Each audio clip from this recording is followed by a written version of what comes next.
능력을 바라기 시작하는 보물. 감사합니다. 능력을 바라기 시작하는 보물. 학교에서 보면 이렇게 참 순수한 사람들은 시키면 시키는 대로 잘 따라해요. 그분들이 잘 알아. 시키면 따라합시다 하면 잘 따라하시면 돼요. 알겠죠? 자, 그런데 여러분들이 오늘 또 저하고 따라 알겠습니다. 보물이여 능력을 바라라. 그러니까 우리가 하나님 앞에서 보물이 되는데 능력을 바랄 수 있도록 하는 과가 바로 오늘 이겁니다.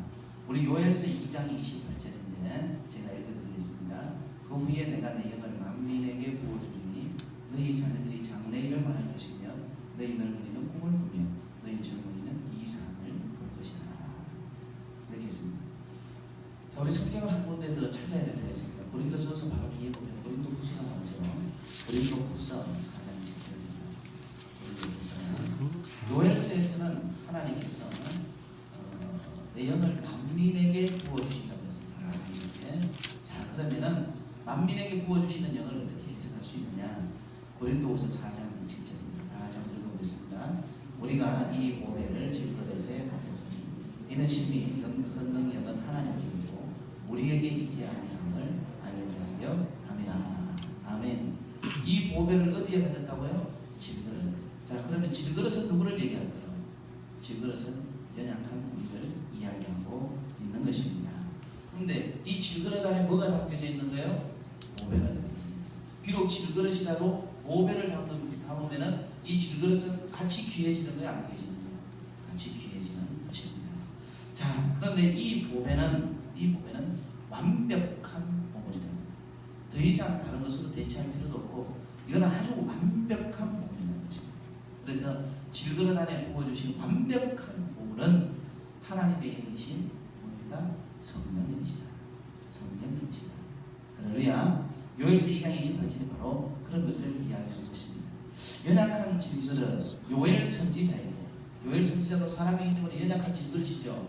여러분들 주변에 앉아 계신 우리 성도님들 보면은 다 강해 보이고 든든해 보이고 굉장히 성숙해 보이고 훌륭해 보이지만은 다 연약해요. 돌아보면 다 연약해요. 여기 있는 김 목사가 강해 보이고 든든해 보이고 성숙해 보인다. 그래도 연약한 거예요. 그런데 이 연약한 인간에게 무엇을 부어주셔요? 성령을 부어주시는 거예요. 하나님의 영. 이것이 뭡니까? 하나님의 보물이라. 하나님의 보배라는 것입니다.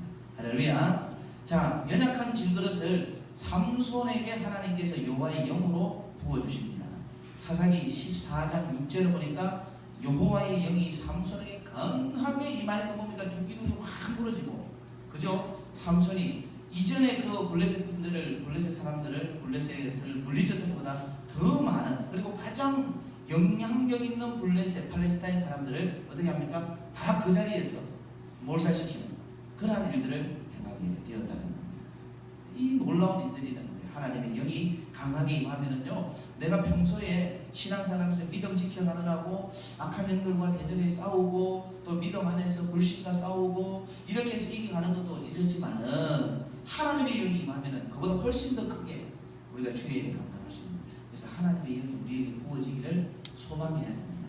할렐루야. 그래서 하나님이 쓰시는 사람들은 다 하나님의 영이 강하게 부어지는 사람들이더라 라는 것입니다. 우리가 성경을 한번 보면은 사무엘상 16장 13절, 사무엘상 16장 13절입니다. 사무엘상 한번 봐주세요. 사무엘상 16장 13절. 이 사무엘상 16장 17장 이 정도 나가면 여러분들이 반드시 기억해야 되는 거, 이거는 다윗에서 하는 얘기구나. 17장이 권리하다고 싸우는 부분들이 나오니까 16장은 다윗이 뭐 하는 거다? 사무엘에 의해서 기름 부음 받는 거구나. 하나님 앞에 마음으로 기름 부음 받는데 그 기름 부음 받을 때 나타난 현상이라는 거죠. 자, 우리 사무엘상 16장 13절 말씀 한번 읽어보겠습니다. 자기에서 읽습니다. 시작. 사무엘이 기름 불병을 가져다가 그의 형제 중에서 그에게 부었더니 이날 이후로 다윗이 여호와의 영에게 크게 감동되니라. 아멘. 자, 기름 부음을 가져가지고 그 형제들 중에서 하나님께서 사무엘을 통해서 확 부었어요. 근데 중요한 게 뭡니까? 이날 이후로. 근데 중요한 게 뭡니까? 엔드가 없어요. 끝이 없어요. 이날 이후로 하나님의 영이 뭡니까? 크게 하나님의 영이 크게 하나님의 영에게 이 다윗이 크게 감동됩니다. 할렐루야. 여러분들 성경에 보면은 요셉이 나오죠.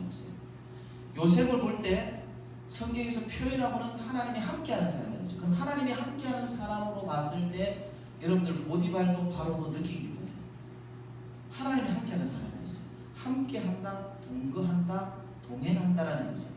이 함께한다라는 것은 동거한다, 동행한다 이런 의미예요. 자, 예수님께서 이 땅에 오실 때 보라 처녀가 인타의 아들을 낳을 것이요 그 아들의 이름을 뭐라 하나? 네 글자로 임마누엘.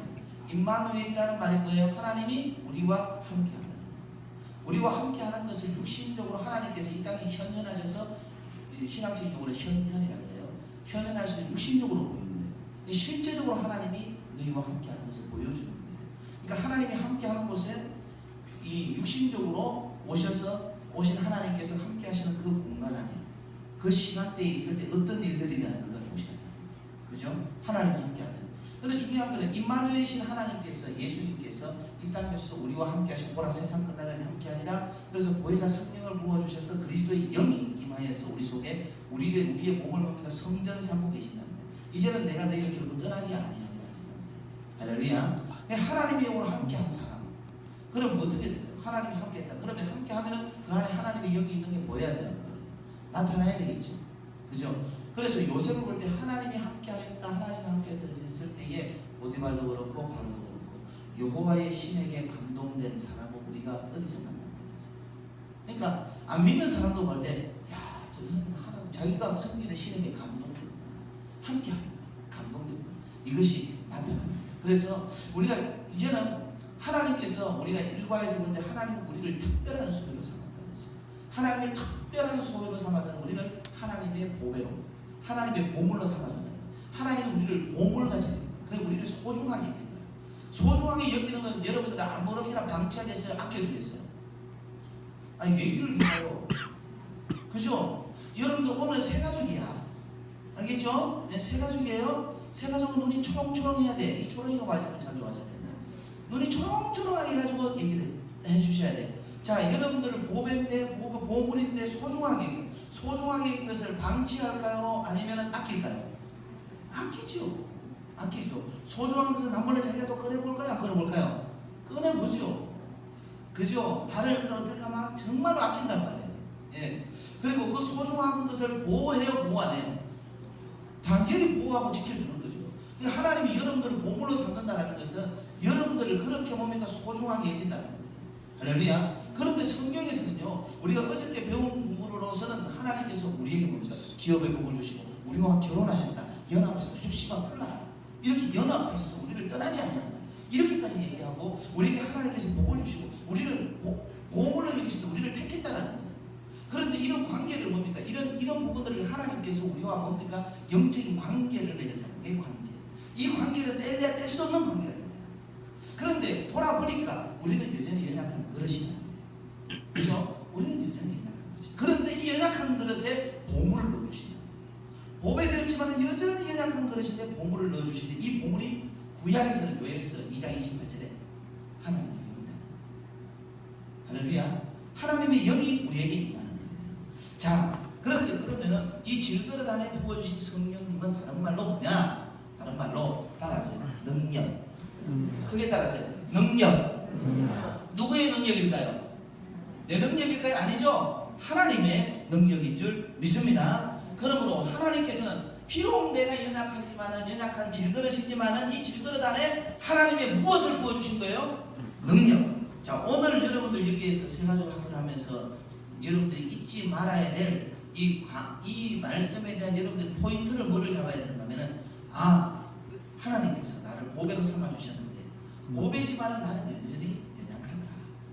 연약한데 하나님께서 이 연약한 나에게 말씀하시기를 네 안에 보물이 있다. 네 안에 보물이 있다. 따라하세요. 내 안에 보물이 있다.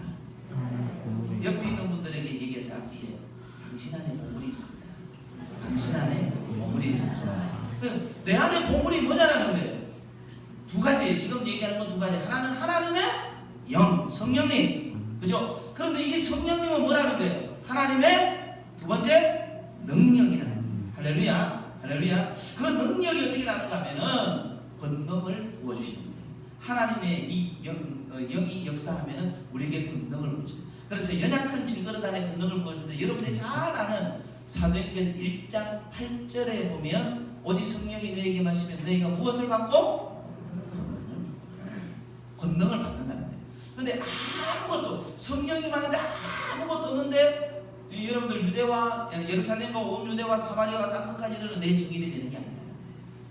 하나님의 권능을 부어주셔서, 그래서 우리 연약한 이 질그릇 안에 하나님께서 권능으로 역사하셔서 우리로 하여금 나아가서 정인 되게 하신다는 거예요. 이 권능이라는 단어가 영어에서는 파워로 해석됩니다. 파워, 능력과 똑같은 것입니다. 그래서 고린도후서 6장 7절에 보니까 하나님의 능력으로 무장시켜준대요.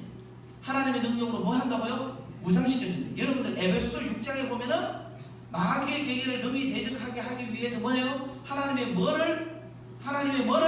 전신과 통치라. 이게 뭡니까? 영적 무장을 시키는 것과 똑같거든요. 고린도후서 6장 7절에 보면 진리의 말씀과 하나님의 능력으로 의의 무기를 좌우에 가지고 라고 있어요. 그래서 하나님의 능력으로 우리를 무장시켜요. 그래서 우리가 구원의 투구, 에베소서 6장에 보면 구원의 투구, 의의 흉배, 진리의 띠, 그 다음에 뭡니까? 복음의 예비한 신, 그 다음에 믿음의 방패, 그 다음에 성령의 검인 곧 하나님의 말씀, 여기에만 있는 게 아니에요.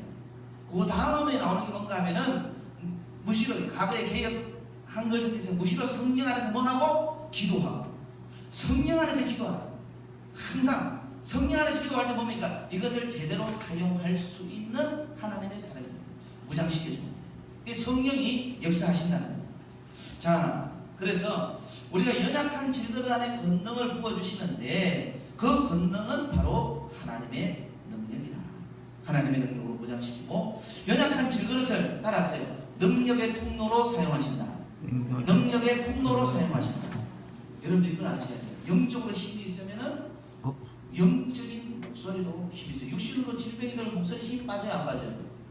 힘 빠지죠. 영적으로 힘이 있으면은 영적으로 여러분들 믿음 안에서 목소리로 힘이 있으시는 거예요. 그죠? 그래서 여러분들이 항상 하나님 앞에서 이런 부분에 하나님의 말씀을 읽을 때는 꼭 믿음 안에서 읽으시면 크든 작든 간에 그 안에는 힘이 있어요. 할렐루야. 사도행전 19장 11절에 보면은 하나님이 바울의 손으로 놀라운 능력을 행하게 하셨다. 능력의 통로로 하나님이 바울을 사용하신다. 베드로도 그렇게 사용하셨죠. 그죠? 예? 성경에 나오는 많은 믿음의 일꾼들을 하나님께서 능력의 통로로 사용하셨어요. 구약의 엘리야, 엘리사뿐만 아니라 많은 믿음의 일꾼들을 하나님께서 능력의 통로로 사용했다는 거예요. 따라하세요. 나는 능력의 통로입니다. 능력의 통로입니다. 잘 기억하셔야 돼요. 그래서 예수 믿는 사람은요, 가진 것 아무것도 없는데 내가 예수 믿는다는 이 한 가지 이유 때문에 안 돼요. 하나님이 나를 택해 주셨고 하나님이 나를 특별한 소유로 삼아 주셨다는 오늘 이런 과들을 잘 배워놓으면은요, 자기의 정체성이 어떤 가운데서도 흔들리지 않는 거예요. 아, 내가 막 성경에 혼자 뚝 떨어져 있다. 아무도 없다. 예? 내가 무슨 일을 하는데 아무도 없이 내가 이제 맨손으로 막 맨발에 맨땅에 헤딩하기 식으로 지금 시작하는데 하나님이 감동하실 거예요. 하나님이 내게 정말 기도하는데 이것을 감동시켜 주실 거예요. 그래서 나는 시작할 때 아무도 도울 자가 없고 할 때 사람은 그래도 막막하다고요. 여러분들 잘 아시겠지만은 그 우리 지난 주일 저녁에 오셨던, 주일 오후에 오셨던 그 박용수 목사님께서 김광석 장로님 이야기하고 난 다음에 정말 하나님의 경제 원리를 이야기할 때 그 목사님께서 첫 번째 이야기한 게 뭐예요? 혹시 기억하세요? 무엇을 본지? 바라봄의 법칙이죠. 이 창세기 13장이에요. 이 창세기 13장에 있는 그 말씀 바라봄의 법칙. 조카롯이 그 당시에 가장 좋아 보이는 황금의 지역, 경제적인 부도 있고 막 좋은 모든 혜택이 다 있는, 지금으로 말하면은 여러분들 파라군이 있고, 예? 뭐 빌딩 숲이 있고, 사람을 보면은 막 제일 뭐 놀려면 그거 가야 돼. 막 이런 쪽으로 돼 있는 모든 문화를 알려면 가장 빠른 곳이 그곳이에요. 그곳의 문화를 모르고는 우리가 뭐 패션을 말할 수 없고 뭘 말할 수 없을 정도로 그런 곳이에요. 그 땅을 딱 택했어요. 그런데 아브라함에게는 뭘까요? 아브라함에게는 아무것도 없는 거예요. 황량한 서창 땅이 보이나? 어디가 보여요? 황량한 땅밖에 없는 거예요. 근데 하나님께서 너희 있는 곳에서 동서남북을 바라보라. 종과 행으로 행하여보라. 네가 보는 그곳까지. 근데 네가 밟는 그 땅이 다 누구의 땅이 되리라? 너희의 땅이 되리라.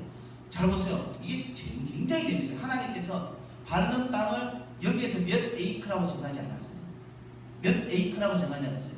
잘 보세요. 내가 여기서 동서남북 사방팔방을 봤어요. 봤는데 보고 나서 하나님께서 뭐하는가 하면은 네가 행하는, 네가 발로 밟는 땅, 발로 밟는 땅. 잘 보세요. 발로 밟는 땅이죠? 발로 밟는 땅, 발로 밟는 땅이죠? 내가 여기서 멈추잖아요. 그럼 여기까지. 무슨 얘기인가 하면 여러분들 눈으로 보고 종과 힘으로 행하는 데 있어서 멈추면 거기까지밖에 안 됩니다. 눈으로 보는 데까지 계속 들어가면 그게 하나님께서 아브라함에게 주신 땅이에요. 무슨 얘기인가 하면 바라봄의 본칙은 반드시 믿음을 통해서 끝까지 가는 걸 얘기합니다. 하나님이 얼마다라고 한계 짓지 않았어요. 네가 보는 만큼의 한계라는 거예요. 아브라함이 보는 만큼의 한계라는 거예요. 그런데 우리는 뭡니까? 우리의 지식의 한계로 딱 결정을 해요. 우리의 생각의 한계로 결정해놔요. 우리의 경험의 한계로 결정해요. 여러분들 가끔 보면 성도님 보면 제가 정말로 진짜 하나님 앞에 무서운 게 있어요. 뭔가 하면 경험이 하나님 위에 있어요. 지식이 하나님 위에 있어요. 이성이 하나님 위에 있어요. 내 형편과 상황이 사정이 하나님의 능력보다 더 위에 있어요. 그러니까 우리 형편인데 어떻게 해요? 이렇게 됩니다. 우리 절대 그러면 믿음 안 해요. 그거는 죄송하지만 그러면 교회 그냥 다녀주는 거예요. 우리가 왜 신앙생활에 여러분들 우리가 천국 가는 믿음의 백성으로서 있지만은 이 땅에서 우리가 우리의 힘으로 할 수 없는 부분이 하나님의 능하심으로 되는 것을 믿기 때문에 그래요. 그렇잖아요, 그죠? 그래서 우리는 어떤 사람이 되어야 되는가 하면은 기적의 주인공이 돼야 돼요. 하나님이 행하시는 기적의 주인공이 돼야 돼요. 하나님, 나는 능력은 없습니다. 그런데 하나님이 감동하셨다. 하나님이 감동하셨다. 그러면 나는 하겠습니다. 이게 아주 중요합니다. 오늘날 한국 크리스찬들이나 목회자들이 잊어버린 가장 큰 것 중에 하나가 하나님이 그들에게 감동하셔서 보여주시는 것, 알게 하시는 것, 깨닫게 하시는 것, 이게 뭡니까? 저는 어릴 때 신앙생활하면서 확실하게 배우고 있어요. 모든 은혜의 기본은 뭐냐? 모든 은혜의 기본은 뭐냐? 그래서 이 부분 가지고 굉장히 많은 생각하고 친구들하고 얘기도 하고 선배들하고도 얘기를 했어요. 무슨 얘기? 깨닫는 것이 없냐? 그럼 깨닫는 것이 뭐냐? 알아요, 우리가. 뭐 예를 들어서 어린아이가 더하기만 알던 아이가 곱하기를 하라고 그랬어요. 굉장한 걸 깨닫는 거잖아요. 그렇죠, 그죠? 그 원리를 깨닫는 거잖아요. 그런 것처럼 이렇게 설명해주는 선배들도 있었고 우리가 서로 얘기하는 친구들도 있었고, 은혜는 하나님의 말씀이 내게 와서 몰랐던 것을 알게 하는 거다. 이 깨닫는 것이 가장 기본적인 겁니다. 여러분들 이겁니다. 얼마나 깨달아지느냐. 깨달아지면 그것은 하나님께서 여러분들에게 말씀하시고 여러분들에게 복으로 주시는 거라는 것을 믿으셔야 됩니다. 신앙생활입니다. 살아있는 신앙생활은요, 여러분들 멈추지 않아요. 멈추지 않는 신앙생활은 뭔가 하나님이 계속해서 살아계신 만큼 우리에게 감동하세요. 우리의 믿음이 있습니다. 할렐루야. 이것을 여러분들 믿으셔야 돼요. 그런데 목회 현장에서 이런 하나님의 능력과 하나님의 감동을 모르니까 어디에서 했던 방법만 가지고 오는 거예요. 어디에서 잘 됐다 그러면 그거 가지고 오는 거예요. 도용. 이것은 전부 다 뒷붙이는 것밖에 안 돼요.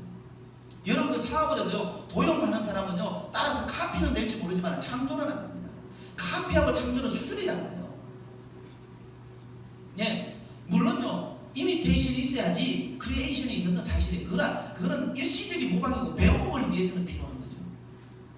여러분들이 정말 중요합니다. 카피 가지고는 살 수 없습니다. 우리 그리스도인들은 항상 어디냐? 하나님께서 주시는 크리에이션을 추구하셔야 됩니다. 할렐루야. 그래서 하나님께서 주시는 감동. 우리 물어볼게요. 우리 하나님 살아계시 안 살아계시지 않아요? 살아계시죠? 할렐루야.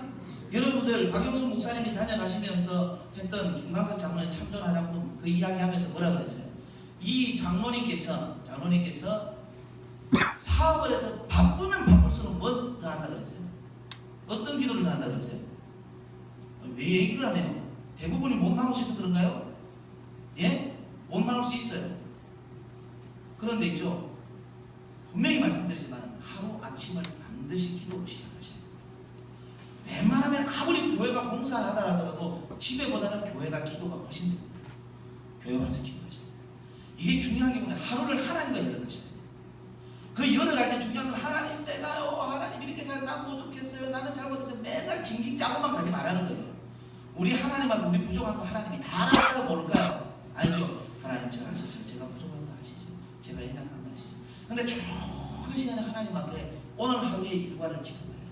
하나님 앞에 드리시고, 그리고 하나님 오늘 누구 만나는데 이때 어떻게 해야 될까요? 하나님 가르쳐 주세요. 하나님 오늘 우리 우리 회사의 이런 문제가 아니라 하나님 어떻게 해야 되나요? 내 성격 같아서 이렇게 합니다. 내 성격 같아서는. 근데 하나님 무엇이 옳을까요? 하나님의 방법은 뭘까요? 무슨 얘기인지 아시겠죠? 계속 하나님 앞에 불러요. 하나님 앞에 기도해요. 그럼 하나님이 그때 순간에 은혜 주시고 깨닫는 그 방법대로 해보라는 거예요. 하나님의 지혜를 구하라는 거예요. 할렐루야. 아멘 좀 크게 말하죠. 명동교에서 할렐루야. 아멘. 중요해요. 아멘하에 하나님 앞에 영광 돌려서 뭐 김용기 목사 듣기 좋아라 그러는데 하나님 앞에 영광 돌리셔요. 우리는 세 가족이니까 오늘은 다 세 가족이에요. 할렐루야. 아멘. 네, 잘 들으셔야 돼요. 자, 우리는 하나님의 능력의 통로로 사용하여 주시는 줄 믿습니다. 연약한 질그릇은 하나님의 능력에 의지하여서 뭘 하는 거예요? 하나님의 능력을 의지하여서 주어진 능력을 의지하여서 사역을 완수하는 거예요. 그래서 내가 사역하다가 조금 힘들고 어렵다. 교회 안에서 이제 들어오시면 새 가족들이 들어오면 주의 일을 하기도 해요. 그럴 때 여러분들이 조금 힘들다 하면 하나님 내게 능력 주세요. 내게 능력 주세요. 그게 다른 말로 하면 은혜입니다. 은혜. 하나님 다시 은혜의 자리로 가봅니다. 다시 십자가 붙들겠습니다. 할렐루야. 로마서 15장 19절에 보면 표적과 기사의 능력으로 능력과 성령의 능력으로 이루어졌으며 그래 내가 예루살렘으로부터 두루 행하여 일루리온까지 그리스도의 복음을 편만하게 전하였다. 표적과 기사가 나타나고 능력이 나타나는데 이것이 뭡니까? 성령의 능력으로 말미암아 사도 바울이 주의 일을 할 때 정말로 하나님께서 주시는 능력으로 감당했다는 것을 이야기하는 것입니다. 자, 여러분들 연약한 질그릇은 능력의 질그릇으로 변화됩니다. 따라서 나를 능력의 질그릇으로 변화시켜 주셨습니다. 자기 정체성을 얘기하는 거예요. 사람들이 대부분 보면요, 어떤 사람이 자존감이 떨어진지 아세요? 열등감이 정말 많은 사람은요, 자기가 열심히 하는데도 열등감이 떨어져요. 자기 만족이 떨어져요. 자기 만족이 떨어져요. 그리고 항상 하고 나면 자기가 아쉬움이 많아요. 더 잘해야 되는데 이런 분들은요, 또 보면 한편으로 보면 완벽주의예요. 그래서 있죠, 공부를 정말 잘하는 사람이요, 공부에 대한 만족도가 훅 떨어져 있어요. 공부에 대한 만족도가 훅 떨어져 있어요. 그 열등감이에요. 비교의식도 많고요. 근데 여러분들 잘 보세요. 여러분들 조금 남들보다 있죠, 나사가 한 두세 개 빠져있는 분들, 가끔 보나요? 아시는 분들 있나요? 그분들은 인생 최고로 행복합니다. 주머니에 아무것도 없어도 행복합니다. 우리는 고민할 게 많은데 그분들은 고민할 게 별로 없어요. 그렇죠? 진짜 어찌 보면 우리가 그렇게 없어서 그런 것이 아니라, 우리는 모자라서 그런 것이 아니라 하나님의 능력이 우리 안에 있기 때문에, 하나님 우리를 능력의 통로로 사용해 주시기 때문에 그 풍성함 때문에 우리는 감사하고, 우리는 모든 열등감 이런 것은 다 떠나가고, 하나님의 자녀라는 이 사실 하나만으로도 우리는 자존감이 확 올라가는 거예요. 할렐루야. 여러분들은 하나님의 거룩한 자녀입니다. 세상의 누구보다 하나님 아버지한테 특별한 사랑을 받은 분들입니다. 믿습니까? 특별한 사랑을 받은 분들. 할렐루야. 특별한 사랑을 받은 여러분들은 하나님께서 특별하게 대하시죠. 할렐루야. 그런 은혜가 있는 줄 믿으시기 바랍니다. 이것을 사도 바울이 빌립보서 4장 13절에 고백하는 거예요. 내게 능력 주시는 자 안에서 내가 모든 것을 할 수 있느니라. 이것이 영어로 보면 I can do everything. I can do everything. 나는 모든 것을 할 수 있다. Through him who gives me strength. 이렇게 되어 있어요. through, 통하여, 나에게 능력을 주시는 하나님을 통하여 내가 모든 것을 할 수 있다 라고 얘기를 합니다. 그러니까 하나님이 뭡니까? 하나님께서 내게 막 능력 주시는 이것을 사도 바울은 경험하는 거예요. 실제적으로 입으로만 얘기하는데 하나님이 내게 능력 주시는, 성경 현장에서 막 능력을 주시는 거예요. 복음의 현장에서 능력 주시는 거예요. 삶의 현장에서 삶의 현장에서 내가 하나님 앞에 기도하는데 하나님이 나한테 막 지혜를 주시는 거예요. 그 순간에 바쁜데 막 지혜 주시는 거예요. 그래서 여러분들이 누구를 만나러 갈 때 막 버스 타고 간다, 자가용을 타고 간다, 아니면 여러분들이 급하게 가는 순간이지만 신호등이 잠깐 멈췄다. 그러면 그때라도 하나님이 도와주셔야 돼요. 하나님이 역사해 주셔야 돼요. 하나님이 하셔야 돼요. 근데 그 순간에 하나님이 막 지혜의 말을 주는 거예요. 하나님이 어떤 현상을 막 영적인 환상으로 막 그때 막 깨닫게 하는 거예요. 그게 진짜 간절한 기도예요. 아시겠죠? 그때 하나님이 역사하시는 거예요. 그럴 때 하나님이 주신다. 그러면 가서 있죠. 다른 말 필요 없어. 다른 말 필요 없어요. 하나님이 당신이 역사하시고, 하나님 당신 치료하시고, 하나님 당신이 고쳐주시고, 하나님이 이 문제 해결해 주실 거예요. 이런 담대함이 있어야 돼요. 우리가 우리 실력으로 그걸 말할 수 있어요? 없잖아요. 어떤 관계에서, 어떤 사업의 비즈니스 관계에서 어려웠던 부분도 그렇게 하면은 담대하게 얘기하는 거예요. 지금 안 되지만 나중에 돼. 내 경험과 내 지식력으로 얘기하는 사람은요, 그런 부분에 있어서는 말이 좀 바뀔 수도 있고 늦을 수도 있고 하지만은 하나님의 능력을 위해서 믿음으로 하면은 하나님이 있어요. 그래서 하나님, 나는 분명히 하나님 앞에 기도해서 하나님께서 그때 이 순간에 그 신호등 걸렸을 때 하나님 앞에 이때 다 해주기로 했었는데, 그래서 난 가서 다 얘기했는데 하나님 믿고 하나님 믿음으로 했는데 하나님 시간이 촉박하네요. 하나님 그거 안 해주면 안 되네요. 또 하나님 앞에 뭡니까? 그때부터 특별한 기도를 하는데, 하나님 이게 이렇게 해서 하나님 영광가님 어떻게 하면 하나님 도와주세요. 그렇게 기도하는데 그럴 때 뭡니까? 하나님이 또 도와주시는 거예요. 새로운 방법을 베풀어 주시고. 우리 믿음 생활은 그래서 재밌는 거예요. 할렐루야. 그런 믿음 생활을 해야 돼요. 그래서 있죠, 그런 이런 경험을 하니까 기도가 좋은 게 있는 거예요. 기도할 때 하나님, 기도는 하나님 능력의 통로잖아요. 능력의 무기잖아요. 그래서 있죠, 좋은 믿음을 가지신 성도님들, 믿음의 일꾼들은요, 반드시 기도의 맛을 알아요. 따라하세요. 맛을 봐야. 맛을 봐야. 맛을 알지. 맛을 알지. 맛을 많이 보시는 여러분들 되시기 바랍니다. 할렐루야. 자, 우리 사랑하는 성도님들, 그래서 연약한 질그릇함을 부어주신 성령은 어떤 능력이 나타나는가? 우리가 읽었던 고린도전서 12장 3절에서 11절 보면은 9가지입니다. 고린도전서 12장 3절에서 11절 보면 9가지는 첫 번째 지혜의 말씀이라고 해서 지혜의 말씀. 자, 지혜의 말씀. 열왕기상 4장 30절에 보면, 열왕기상 4장 30절에 보면은 이런 말씀이 있어요. 솔로몬의 지혜가 동쪽 모든 사람의 지혜와 애국 모든 지혜보다 뭐하니라? 뛰어난 지혜. 솔로몬이 뭐였어요? 솔로몬이 왕의 연구가 너무 많은데도, 네? 대신들과 회의를 해야 되는데도 하나님 앞에 뭐 했어요? 일천만 드렸어요. 하나님 앞에 제사를 드렸어요. 제가 우리 명동교회 성도들은 알 거예요. 솔로몬이 왜 1,000번째를 드렸을까요?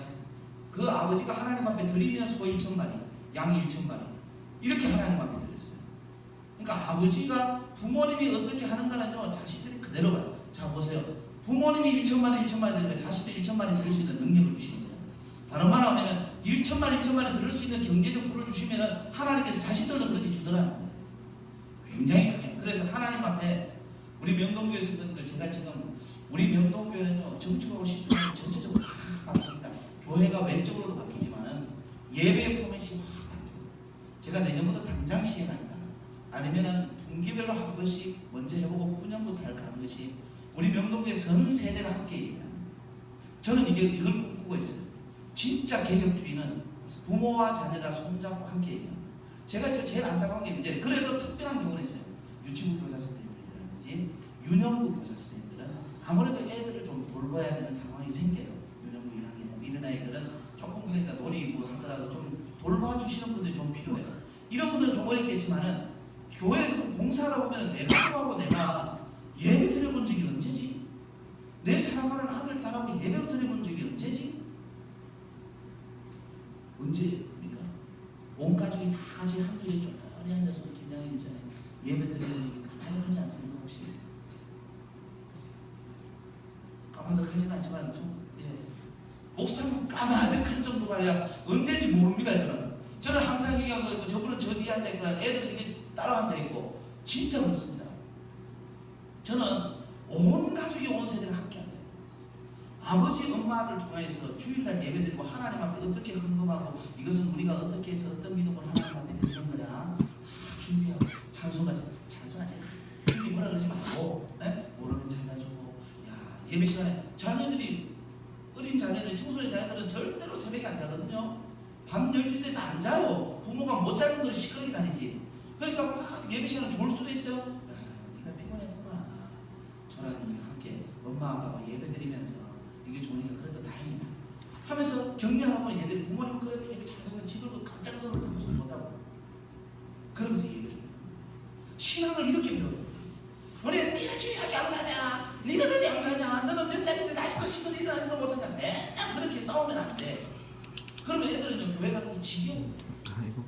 안 돼요. 그래서 저는 전 세대가 함께 예배드려서 뭔가 하면은 주일학교 적어도 초록당 아니면은 우리 중등부 고등부 같은 경우는요, 주일날 이렇게 예배드리고 나서 아이들끼리 하부터 하면 된다는 거예요.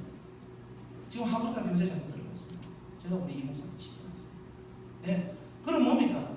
이 학교 들어가는 거예요. 그러면 하부터 하면 돼요. 그리고 우리 명동교회 성도들 가운데 주중에 도저히 하려고 했는데도 잘 안 되는 나눔방에 있으면 주일에 와서 하라는 거예요. 무슨 얘기냐? 제가 왜 솔로몬 이야기하면서 얘기하는가? 교회가 좀 바뀌어요. 함께 예배를 드리시는 거예요. 부모를 통해서 신앙을 배워야지. 왜 주일학교 선생님들한테 갖다 맡기는 거예요? 신앙은 부모가 제일 차적인 책임이 있습니다. 근데 우리는 일반 학원 교육처럼 자녀들을 학원에 갖다 맡기는 것처럼 학원 갔다 오면 잘하는 줄 알아요. 초등학교, 중학교 이후부터는 그냥 갖다 맡겨요. 진짜 필요할 때가 중학교, 고등학교예요. 그러면 안 돼요. 부모님이 책임지고 신앙생활하는 모습 보고 애들하고 함께 말씀 보고 이게 필요한 겁니다. 말씀 가정 예배 운동 내년에 또 할 거예요. 그래서 우리 명동교 모든 성도들이 가정의 예배를 드리고 자녀들과 함께 성경 읽고 예배 얼마나 좋아요. 그런 모습들이 아름다운 모습이에요. 그래서 아버지가 다윗이 그렇게 하니까 아들도 그렇게 하는 거예요. 아버지에게 지혜가 임하니까 하나님께서 그 아들에게도 지혜를 주시는 겁니다. 할렐루야. 근데 하나님 앞에서 진짜 뜻을 정해서 나가면은 하나님이죠. 그 사람이 어떤 일을 보여줍니다. 다니엘서 보세요. 다니엘서. 성경 다니엘서 보세요.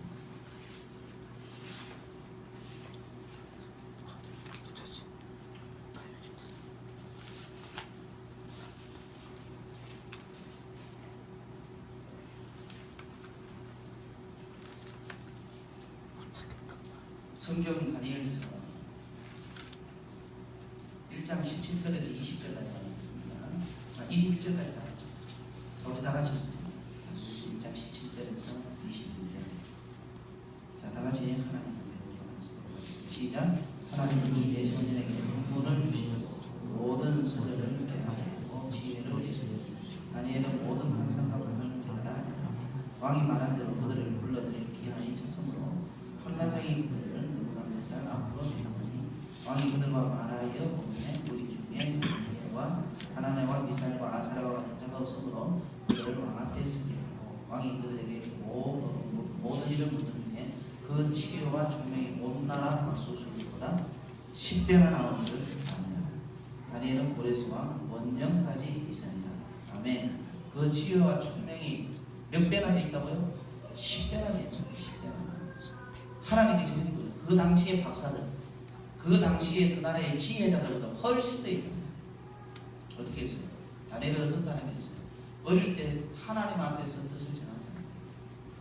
다니엘은 또 어떤 사람인지 아세요?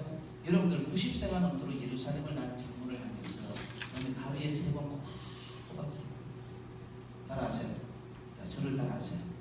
습관이 되지 않는 것은 어떤 것도 능력이 되지 않는다. 시작. 습관이 되지 않는 것은 어떤 것도 능력이 되지 않는다. 경건의 모양은 예배드려요. 근데 예배가 진짜 습관이 안 되면 그건 경건의 모양이에요. 경건의 능력은 예배가 능력이에요. 여러분들 기도를 했다 안 했다 했다 안 했다 하죠. 그는 기도하고자 하는 마음은 있는데 기도의 모양은 있어야 기도 능력자는 아닙니다. 무슨 얘기인지 아시겠어요? 순종도 했다 안 했다 했다는 아니에요. 경건의 모양은 있으나 진짜 경건의 능력 하나님께 주시는 이 능력은 습관이 되지 않는 어떤 것도 능력이 되지 않습니다. 이런 명언은 적어놔야 돼요. 네? 적어놔야 돼요. 습관이 되지 않는 그 어떤 것도 능력이 되지 않는다는 것은 다니엘은 90세가 넘도록 이것을 빠짐없이 하는 거예요. 자기 목숨이 왔다 갔다 하는 상황에도 포기하지 않고 하는 거예요. 그러니까 하나님이 어떻게 합니까? 사자굴 속에서 그를 건져내셨죠. 할렐루야. 할렐루야. 아멘. 그게 좀 새가족들이 이렇게 힘이 없으면 어떻게 해요? 새가족의 날이니까 오늘은 특별히 공부를 해야 되니까 여러분들 하셔야 돼요. 여러분들 대답을 빨리 해야지 9가지가 빨리 지나가. 그러면 끝나. 자, 따라서 할렐루야. 아멘. 아멘. 자, 그 다음에 지식의 말씀 드리면 빌립보서 3장 8절 또한 모든 것을 해로 여기면 내 주 예수 그리스도를 아는 지식이 가장 고상하기 때문이다. 내가 그를 위하여 모든 것을 잃어버리고 배설물을 여기면 그리스도를 얻고자 함이라 그랬습니다. 자, 내가 예수 그리스도를 아니까 모든 것을 다 해로 여겼어요. 그 이전까지는 아무것도 아닌 거예요. 이전까지는 아무것도 아닌 거예요. 그 이전에 알았던 지식을 예수님을 알고 나니까 아무것도 아닌 거예요. 예수님의 지식에 비할 수가 없는 거예요. 예수님을 알면 알수록 깊이 알면 알수록 세상적인 지식은 아무것도 아니더라는 거예요. 얼마나 잘 배웠습니까? 그죠? 근데 이 얘기는 뭔가 하면 영적 지식입니다. 하늘나라 지식. 예수 그리스도를 통해서 하나님께서 우리에게 주신 지식. 이걸 아는 사람은요, 세상의 지식을 쫓아서 왔다 갔다 해서 세상 지식이 필요 없다는 얘기는 아닙니다. 반드시 우리가 갖춰야 될 삶에 필요한 조건들이 많아요. 그렇지만 그것 때문에 우리가 마치 먹고 살고 우리의 인생이 대단히 능력이 있을 것처럼 생각하지 않는다는 거예요. 하나님 주신 지식의 은사가 있어요. 할렐루야. 여러분들 자녀들이 정말로 지식적으로 훌륭하게 된다. 하나님 주시는 지식이 있기를 원한다.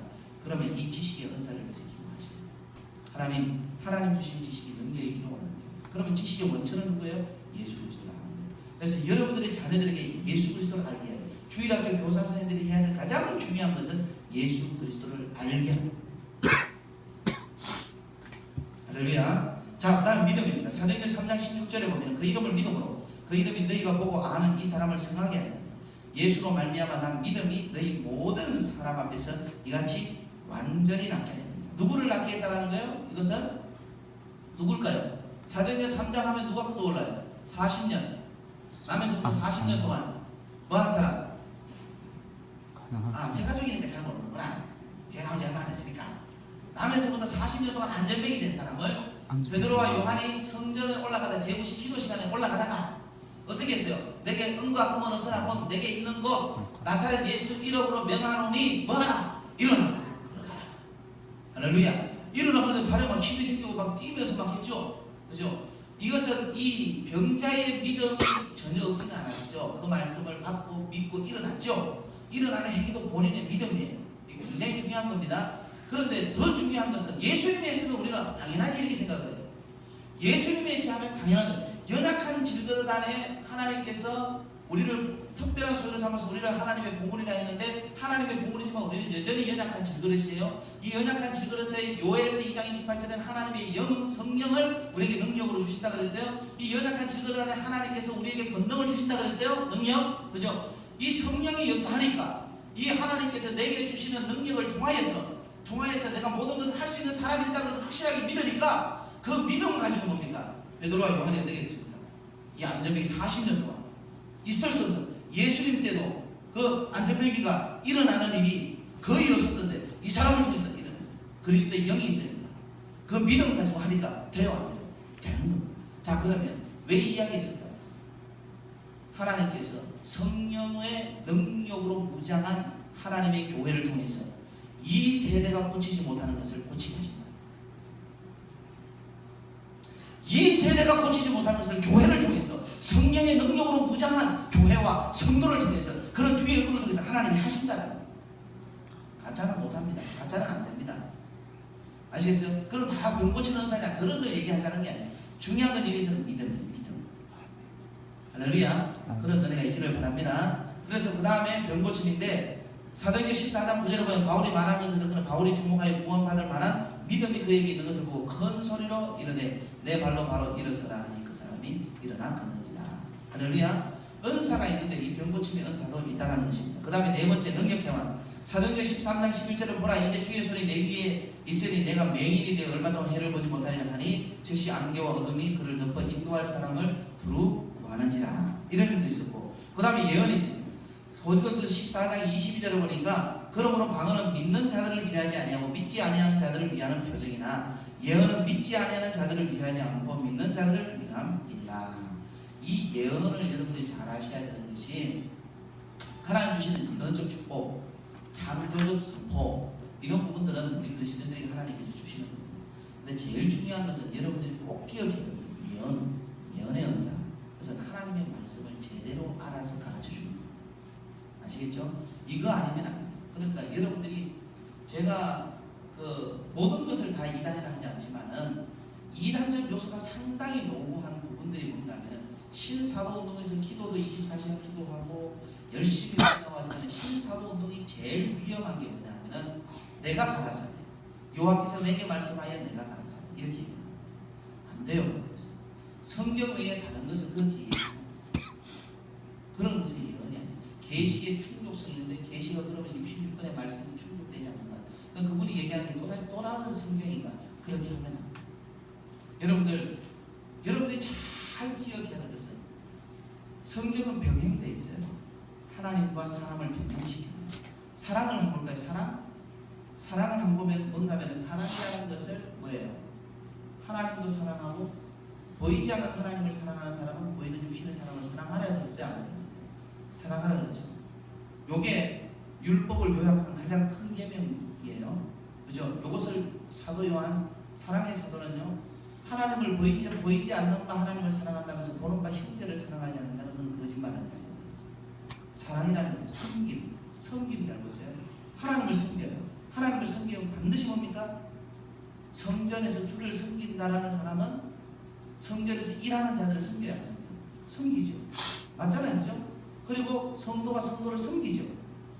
하나님과 사람을 병행하죠. 순종도 마찬가지예요. 하나님께 순종한다? 여러분들 잘 보세요. 성경에서 절대 순종의 대상자는요, 하나님과 말씀이고 사람들 중에 있어요. 자식이 부모, 아내가 남편. 잘 기억해. 물론 그 안에서 단서는 있어요. 주 안에서는 단서가 있어요. 그리고 주의 종입니다. 하나님께서 오신 리더십. 여기에서 조심해야 되는 거예요. 주의 종이 성도를 함부로 자기가 원하는 대로 움직이기 위해서 하는 거면은 이거는 주의 종이 죄를 짓는 거예요. 절대로 하면 안 돼요. 그러나 그런 일을 하지 않으려고 바르게 세우게 하기 위해서 간다. 그러면 여러분들은 따라와야 돼요. 그 순종해줘야 돼요. 굉장히 중요합니다. 이게. 그래서 보이지 않는 것과 보는 것은 이게 병행된다는 것을 여러분들이 아셔야 돼요. 성경은 이것을 보여주고 있어요. 이런 부분은 나중에 여러분들과 함께 성경 공부를 하면서 깊이 있게 토론도 제가 해드릴 수 있어요. 성경을 찾아가면서. 이게 정말로 중요한 거예요.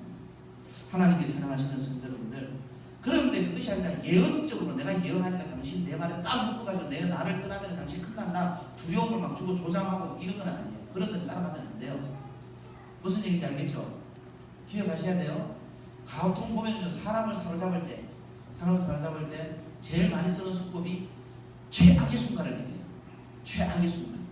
의사 선생님들이 환자 딱 잡아서 딱 꼼짝도 못할 때 당신 이렇게 하면 죽어. 이 말 한마디면 끝이야 그냥. 말 잘했습니다 그래요. 진짜. 그러면서 차차차차 생각을 해보죠. 물론 참 의사도 그렇게 간혹 이렇게 사람의 최악의 순간을 쭉 얘기하기도 하지만은, 근데 뭡니까? 진짜 좋은 건 최선을 얘기해요. 이렇게 해야지 건강회복합니다. 반드시 회복합니다. 여러분들 보험사 한번 잘 팔리면 어떻게 해야 될까요? 최선의 순간을 얘기할까요? 그렇지 않아요. 우리에게 뭔가 보이지 않는 두려움을 먼저 조장합니다. 반드시 그 기술이에요. 그리고 난 다음에 이것을 갈 수 있도록 해요. 소망의 빛을 하나 쭉 던지는 거예요. 잘 하셔야 돼요. 그런데 여러분들 사로잡히면 안 돼요. 그러니까 분별력이 떨어지는 거예요. 오늘 그 다음에 분별 나오지만 분별력이 떨어지는 거예요. 두려움을 조장하면 사람은요, 정상적 사고를 할 수 없어요. 영적 사고도 정상적으로 사용할 수 없어요. 절대로 두려움은 안 돼요. 두려움은 안 돼요. 두려움은요, 어둠의 것입니다. 사단이 주는 거예요. 이건 아셔야 돼요. 그래서 교회에서 주의 종한테 이렇게 하면 주의 종한테 이렇게 하면 여러분들 하나님 앞에 벼랑 가자 이런 얘기 하잖아요. 예를 들어서 그런 사람이 오잖아요. 그 시간에 그냥 예배 시간에 나가도 돼. 내가 솔직히 나가도 돼. 부흥회 할 때 그런 얘기하면 나가도 돼. 안 들어도 돼. 그런 거는. 무슨 얘기인지 알겠어요? 그것 말고도 하나님의 말씀을 바르게 가르쳐줄 게 얼마나 많은데 그딴 얘기를 하고 가요. 무슨 얘기인지 아시겠죠? 잘 아셔야 돼요. 근데 옛날에 한국교회 성도들은 그런 얘기하면 더 은혜 받아요. 아멘. 정말 무지에 그거를 달려가요. 무지의 극단을 달려가요. 그렇게 하시면 하나님 앞에서 그건 하나님이 원하는 게 아니에요. 자, 영분별 고린도서 11장 14절에 보면은 이것은 이상한 일이 아니라 사단도 자기를 무엇의 천사로? 광명의 천사. 여러분들 정말 여러분들이 기억해야 될 것이 가짜일수록 화려하게 됩니다. 가짜일수록 현란하게 보입니다. 가짜일수록 멋있게 보입니다. 가짜일수록 말이 화려합니다. 여러분, 제가 가끔 이렇게 그 공항이나 우리 이제 친구들하고 단기식교를 가는 공항에 가면 그 음식이 이렇게 뭐 만들어 놓은 게 있어요. 어디 보면 그죠? KTX에 가거나 이렇게 만들어서 이렇게 해놓죠. 그러면 저는 처음에 조금 몰랐었는데 이게 진짜 먹는 음식이거든요. 그런데 나중에 보니까 먹는 음식보다도 더 바들바들하게 해놨어요. 먹으면 안 되네 그거. 이게 죽은 거예요. 죽은 거는 아무리 흐려 발라도 죽은 거예요. 하나님께 사랑하시는 성도 진짜와 가짜를 구별하시다. 진짜와 가짜를 구별하시다. 그 다음에 방언. 사도행전 19장 6절 바울이 그들에게 안수하며 성령이 그들에게 임하심으로 방언도 하고 예언도 하니. 방언이라는 것은 여러분들이 꼭 기억해야 될 것이 무엇이냐면 방언이라는 것은 하나님께서 주시는 특별한 은혜입니다. 특별한 은혜인데 우리 성도님들이 하나님께서 주시는 이 특별한 은혜를 너무 뭐랄까 신령한 방언, 천상 방언 얘기해요. 그런데 여기서 말하는 방언은 복음을 위한 방언이 있어요. 번역이 됐어요. 다른 나라 언어를 지상 방언을 얘기했어요. 근데 이 방언은 그런 의미에서 지금은 필요하냐 안 하냐 라는 부분에서 지상 방언에 기도한다고 열리냐? 저는 열릴 수도 있다고 생각을 해요.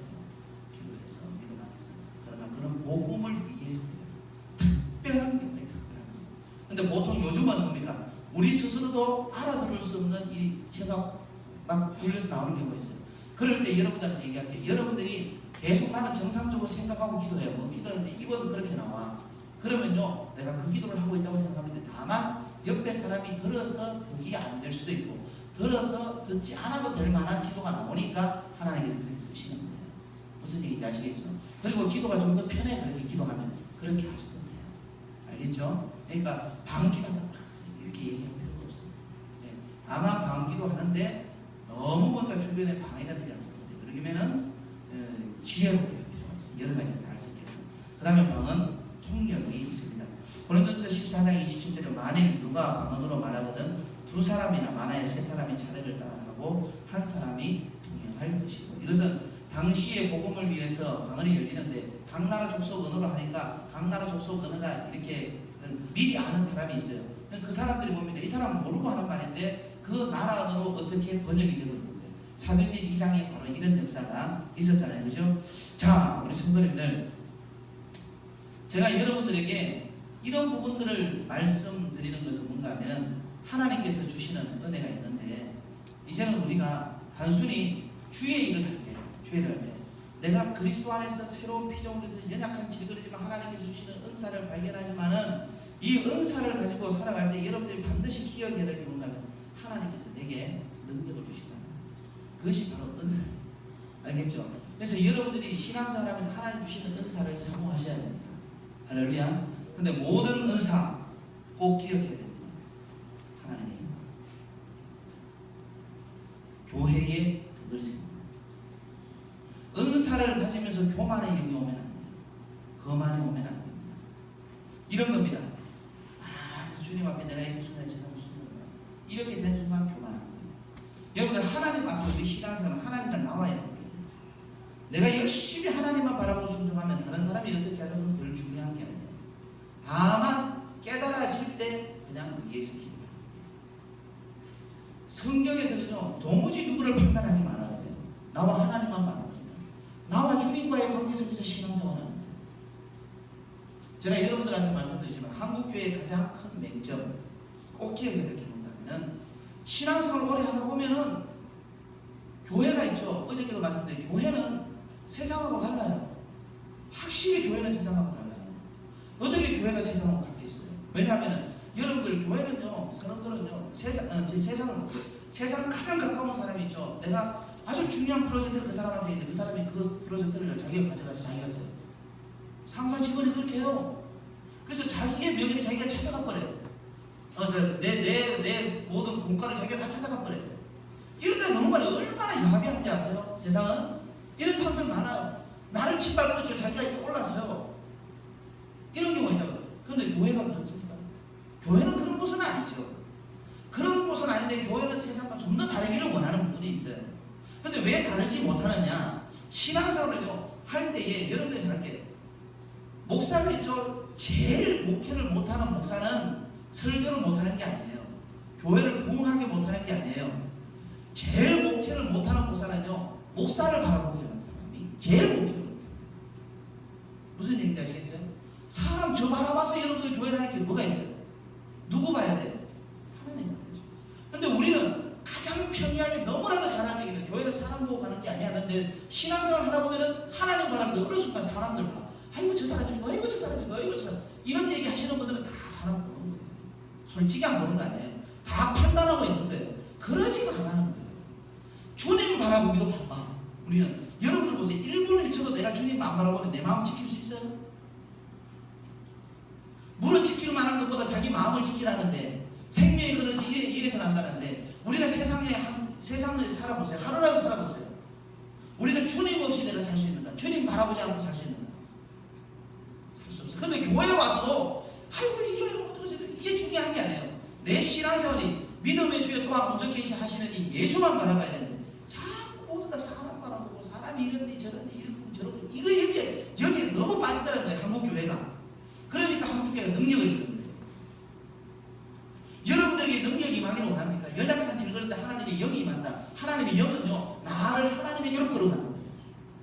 진짜 좋은 목사는요, 여러분들이 개인적으로 성경을 읽으면서 하나님의 말씀을 가지고 하나님의 뜻이 무엇인가 발견하도록 도와주는 사람이 진짜 제일 좋은 목사예요. 무슨 얘기인지 이해하시겠어요? 이게 정말 중요합니다. 그래서 성경을 여러분들이 목회자를 통해서 배울 수 있는 것은 성경을 목사님을 통해서 하나님의 말씀을 하게 이게 아주 중요합니다. 그래서 여러분들 온전히 주님만 바라보시는 믿음 생활 하시기를 주님의 이름으로 축원합니다. 할렐루야. 아주 주님만 바라보세요. 그랬을 때 하나님의 역사가 여러분들 가운데 나타날 줄 믿습니다. 아멘. 아멘. 아멘. 오늘 시간 여러분들 기도하시면서 나갈 때 이렇게 기도했으면 좋겠어요.